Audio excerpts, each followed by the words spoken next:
how you can make $500 in 5 hours. Big website companies charge in the thousands for website building. But you can do website building more affordable. A small business website of about 5 to 8 pages will only take 5 hours of work. Easy. Would you like to make $500 a week?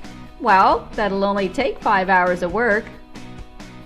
Or perhaps you would like to make $1,000 a week, only 10 hours of work.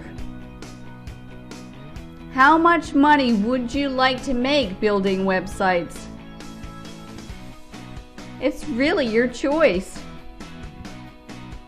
The amount of money you make building website will depend on a few different things, including your speed, availability, positivity ratio, your stress management skills, your time management skills, your marketing abilities, level of creativity, your open-mindedness, communication skills, and so on. But don't worry, you can always upskill yourself.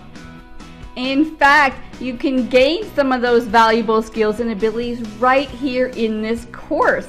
I'm going to show you how to build websites on 2 different website building platforms so you're confident building websites and can choose which one suits you and your customers the best. I'm also going to show you how to expand your knowledge base to grow your business and get ideas where to get your customers from and to generate an abundance vibe. Really get juicy in that abundance vibe so you keep an open mind to accepting money from anyone who wants a website. You really get into that free flow of generating more money. So I'm so glad you're in the course here. Let's get going with building some great websites and putting $500 in your pocket for 5 hours. And of course, this is flexible according to what your needs are and what your customers are. Let's get going.